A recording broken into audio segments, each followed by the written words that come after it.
Hello mga kababayan ko, no? Kwentuhan muna tayo ngayon. So, may pinasa sa aking video si Ma'am Roselyn Garcia Villamoya. Salamat ma'am sa pagpasa. So, ito, unang video na atirareakan, ito yung pinasa nung ni Ma'am Roselyn, no? Pakinggan natin to. Ang sabi kasi dito sa video na to, suspect in Antipolo Road Rage shouldn't face murder daw. Ang nagsabi nito ay yung abogado na i-interviewin dito. So, panoorin natin to mga kababayan ko. Dumon, Attorney Ramon Isguera, Professor of Law sa University of the Philippines, Diliman. Hi, Attorney Mon! Good morning, Attorney. Mapagpalang araw sa inyo, Alvin at Doris. Opo. Anong makikilig sa palatuntunan nyo? Anong tinuturo mo ngayon sa UP Diliman, sir? Direct to the point tayo, ha? Aral na. Mo yung nangyari sa Buso-Buso. Yung driver na maril. Merong naka-upload sa YouTube na. Oo. Tinignan ko yung kwan. Tinignan mo. Okay. Ang depensa nung driver, kasi ngayon nakakulong siya at saka namatay isa, tatlo yung nasugatan. Sabi niya, self-defense. Ang ginawa ko, self-defense. Self-defense ba? Nakita mo? Hindi. Ganito ang pangyayari, di ba? Nagkitgitan, tapos pumunta, nag-drop by yata yung the one driving the Fortuner and the girlfriend in a coffee shop. And it was there that the three riders inabutan siya ng tatlong riders. And then nagkasuntukan, di ba? Nagkasuntukan. And then tapos dahil outnumbered siya, tatlo yung kalaban niya, isa siya. Nakita naman yung pagsusuntukan nila eh. Tama. Napilitan siya na I think that's the way I look at it. Binunot niya yung baril niya at pinagbabaril yung riders, no? Tama. At samang palad pati yung kanyang girlfriend tinamaan. Wait lang ha, ang pinag-uusapan dito hindi dapat murder. Pero hindi pinag-uusapan kung self-defense ba yun o hindi. Kasi talagang hindi naman talaga self-defense yun nangyari. 'Di ba? Pero sabi ni attorney daw, hindi dapat murder yung... Minsan alam mo, naamoy ko, hindi ba tropa ng yung mga pulis? Naamoy ko lang, not confirm Minsan kasi yung mga rider na yan, di ba, may parang club yan, or parang samahan. Baka mamaya naman kasi, kaya murder yung sinampa, kasi tropa yung mga pulis, ha. Baka lang naman, di ba? Kasi sabi ni attorney hindi dapat murder. Pagpatuloy natin kung bakit hindi dapat murder. Alright. It will depend kasi how you look at the crime committed. Kasi hindi naman pwedeng maging murder 'yan, no? Yung lalo na yung sa namatay. Dahil wala namang masasabing tinatawag nating qualifying circumstances o any circumstance defining murder or defining the killing that will qualify it to murder. Walang treachery, walang evident premeditation. Kasi parang spur of the moment yung nangyari, no? Tuloy-tuloy, gitgitan, tapos nagkaabot doon sa coffee shop, binanatan siya, nasukol siya, napilitan siyang bumunot ng baril at pinagbabaril niya. Alright. Ngayon, doon sa tingin ko, doon sa namatay, no, eventually, homicide yun. Doon sa mga nabuhay, depende sa nature of wounds. Meaning, mortal ba o non-mortal? When you say mortal, would the wounds have caused the death, no, of the victims? O non-mortal? So, basically, ang sinasabi ni attorney, dapat, premeditated daw. What do you mean by premeditated? Premeditated. Meaning, bago daw maging murder. 'Di ba? Planado daw. Kailangan planado. 'Di ba? Yung pagbabaril kasi, alam mo, men, let's say gawin natin murder, dapat kung nakikita akong murder 'yan, pwede siguro, no? Kasi ang ang meaning dito ng premeditated. Pero may isang factor pa siguro yan eh. May nakausap ako na may alam din sa batas, hindi lang dapat pinagplanuhan. Basta may something pa yan eh. Pero let's say premeditated yung bago siya maging murder. For me, siguro pwede nyo ilusot na murder yan kung wala nang suntukan na nangyari, pinagbabaril na agad. 'Di ba? Parang pinagbabaril niya na agad. Yung walang suntukan nangyari, basta pagka baba, bang, bang, bang, bang, bang, gano'n na agad. Pwede pa siguro, pero anong nangyari, nagsuntukan muna eh. Parang may nangyari pa munang hindi talaga inaasahan yung pagbaril eh. Bagamat hindi ko sinasabing tama yung pagbaril, yung bugso kasi ng damdamin, hindi mo talaga makokontrol yun. 'Di ba? Pwede maging murder kung baliktad yung sitwasyon. Yung mga rider na humabol, yun yung nakapatay doon sa SUV driver, doon sa driver ng Fortuner. Pwede sila maging murder kasi talagang hinabol nila eh. Talagang hinarang daw nila, 'di ba? Pwede. Yun, pero yung sa agree ako dun kay attorney. Bagamat hindi naman ako super expert sa batas. 'Di ba? Kung talagang gustong-gusto niyang patayin yung mga 'yon, baka mamaya nung ginigit-git na siya noon or tinigilan niya na 'yun, pinagbabaril niya na lahat. Hindi eh. 'Di ba, men? Pero inuulit ko hindi ko sinasabing tama yung ginawa nung SUV driver. Pero understandable kasi yung bilang human. May mga bagay kasi na nagagawa tayo na kahit alam nating maling-mali, naiintindihan natin dahil isa tayong tao. Kasi part ng pagiging tao yung nakakagawa ka ng kasalanan eh. 'Di ba? For example, kahit hindi siya justifiable, ang pagnanakaw ay ang pagnanakaw talaga ay maling-mali. Talaga napaparusahan talaga ng batas ang magnakaw. Kahit sa anggulo natin tingnan, ang pagnanakaw ay pagnanakaw. Pero halimbawa, kung ang isang tao, ooperahan na yung anak niya, walang makuhang pera, kailangan ng ospital ng deposito, nang hold up siya, part of us, bilang human, may intindihan natin yung kahit maling-mali yung ginawa niya. 'Di ba? May mga bagay tayong maling-maling nagawa na pwede nating intindihin. Pero kailangan pagbayaran niya pa rin yun. 'Di ba? Ibang-iba naman yung yung hindi mo talaga maintindihan kung bakit niya ginawa. Katulad ng paghabol, 'di ba? Yes, naiintindihan ko nagalit ka, hinabol mo. 'Di ba? Meron ditong isang video na pinasa uli sa akin regarding naman din diyan, Ang nagpasa sa akin ay si Sir Tantan, ito daw talaga yung nangyari. Tingnan nga natin 'tong video na 'to.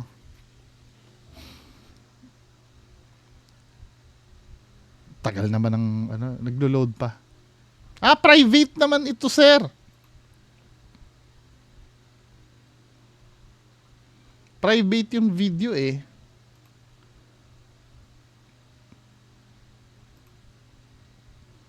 Tingnan nga natin.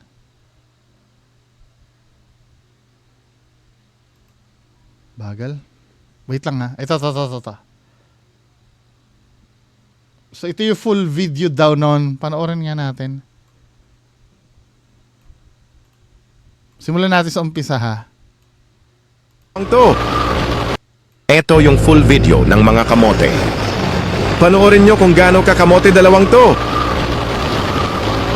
Sa video makikita wala pa yung SUV.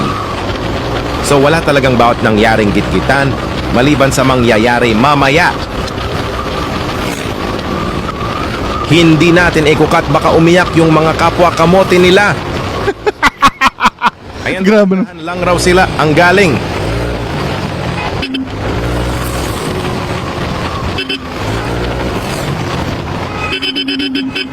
Lakas pa makabusinan ng mga kupals ha. Talaga naman talagang rin sila.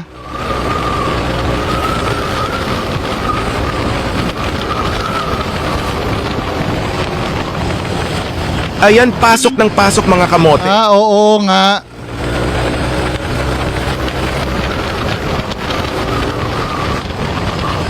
Boy pasok, boy boost na, boy habol. Baka naman kasi jebs na si kuya. Eto na yon.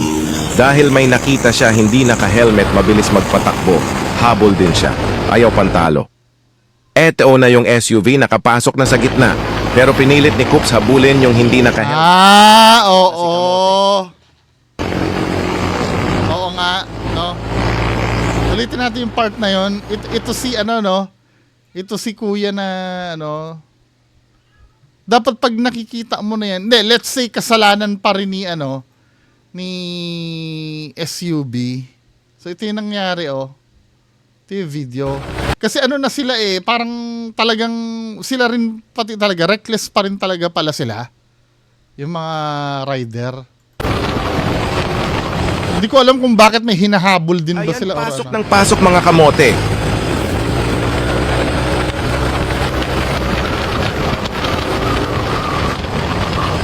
Boy pasok, boy boost na, boy habol. Wala silang minor-minor, ano, kahit pedestrian lane. Eto Tapos, na yun. tapos dito sa part na to, no, dito, ano, pag, ako minsan, pag nakikita ako na, kahit na wala pa siya sa gitna, kahit may nakaabang ng pag ganun pa lang, nagmi-minor pa rin ako eh. Dahil may nakita siya hindi naka-helmet mabilis magpatakbo, habol din siya. Oo, minsan mentality na yan, ano, kailangan talagang habulin eh. Parang nauubusan ka ng itlog pagka na nauunahan ka. Pantalo. So ito na. Eto na yung SUV nakapasok na sa gitna. Oh. Pero pinilit ni Coops habulin yung hindi naka-helmet. Kaya Oo nga naman.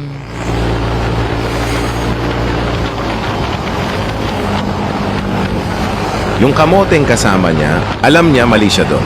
Kaya alas siyang react. Pero sa video nakabuntot sa SUV, gusto niya overtake. Pansin niyo yun bike. Iwasan niya ng SUV. Dito pipilitin niya pumasok kahit sobrang liit ng spasyo. Nag-react kasi kita naman na umiwas yung SUV sa e-bike. Ayaw patalo ni Kamote, gusto niya talaga dikit sa SUV. At dito na nga, kinukulit niya talaga, gusto niya content, haha. Dito na yun, sumbong siya sa kasama niya, ginigit-git siya ng SUV. Kahit sobrang layo, hahaha. Ano na nga, Kamote? Ginigit kita ko nito munti, Fortuner. Ginigit ako. Oo. Hahabulin na yan nung isa Kamoteng na una. Giniliran ako. Yun pala. Sina na si 80-80. 80-80. Hinabol na ni Uug 00 Ok. Haharangan na ng kasama niya yun.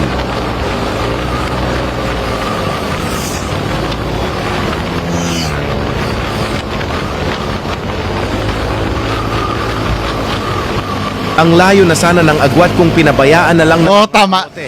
Kaso naghahanap talaga sakit ng katawan. Oh, ito rin napansin ko eh. 'Di ba? Malayo na. I mean, let go na, men. 'Di ba? Kung maabutan mo 'yan, ano bang gagawin nyo? Hindi, ito tatanungin ko ulit yung tanong ko kahapon, ano? Ano bang gagawin nyo pag naabutan nyo? Pag naabutan nyo ay pagsasabihan nyo? Ewan ko kung talagang pagsasabihan nyo 'yan. Feeling ko pag naabutan nyo 'yan, mumurahin nyo. 'Yun ang pinaka-minimal na gagawin nyo dyan eh. Or worst, pag naabutan nyo, bubugbugin nyo. Dalawa lang naman yan eh, mumurahin nyo. Pero kahit mumurahin nyo lang, syempre, magagalit din yung SUV na yun, magkakaroon pa rin ng gulo. Kaya dapat nilet go nyo na eh. Tama ito, malayo namin eh. Di ba? 80-80.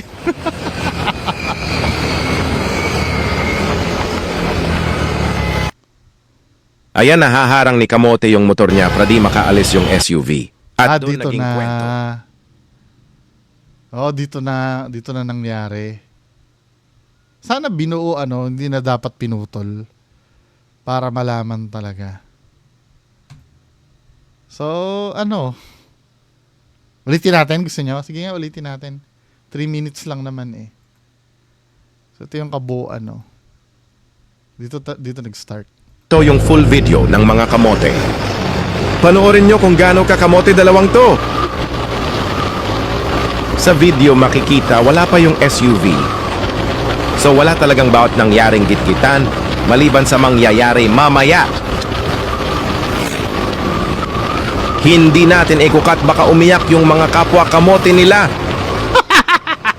Ayan, dahan-dahan lang raw sila ang galing.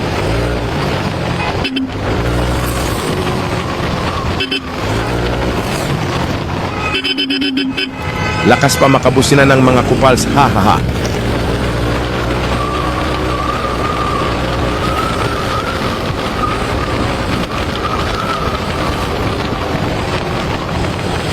Ayan, pasok ng pasok mga kamote.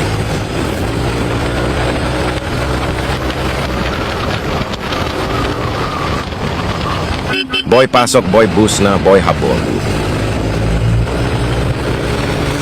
Eto na yon. Dahil may nakita siya hindi naka-helmet, mabilis magpatakbo. Habol din siya. Ayaw pantalo. Eto na yung SUV, nakapasok na sa gitna. Pero pinilit ni Coops habulin yung hindi naka-helmet. Kaya muntik na si Kamote.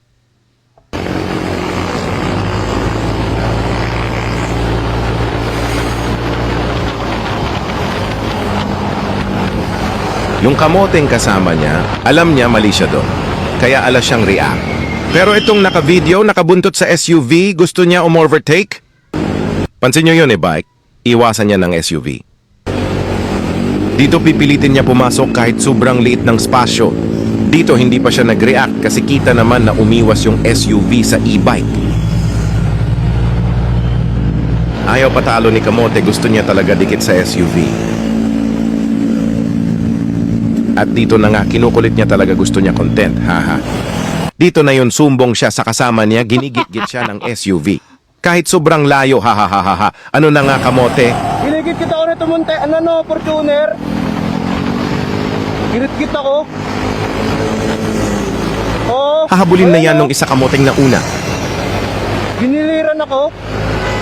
Ayan, busina ng busina na si 80-80. 80-80. Ako may kilala ko, 88. Hinabol na ni Uug 00 Ok. Haharangan na ng kasama niya yun.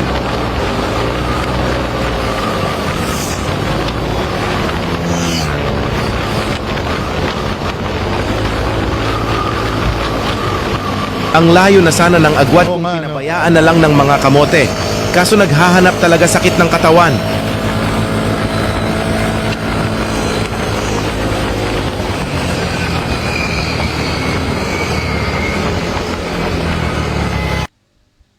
Ayan, nahaharang ni Kamote yung motor niya para di makaalis yung SUV. At doon naging kwento. So, ano? Paano? Sulit? Sulit ba yung ano? Diba? Ano rin pala kapabayaan nyo rin pala Siyempre, pag nagkikwento yan, sila yung biktimang biktima, di ba? Mabagal lang kami magpatakbo. Kadalasan ganyan no? Pagka halimbawa siya na yung napahamak or siya na yung inaano, maayos naman kaming magsalita. Pero kung tinignan mo yung totoong nangyari, di ba, men? Kakahiya, no? So, paano yan ngayon? Di ba? Pairalin pa natin, init ng ulo natin. Nang maubos na yung dapat maubos. Inuulit ko, hindi tama yung ginawa ng SUV, no? Pero, sometimes, tayong mga biktima, tayo din yung may rason kung bakit tayo na agrabyado, Diba? Anyway, mga kaubayan, iniiwan ko na sa inyo yung mga yan. Maraming salamat po, magandang hapon, bye-bye.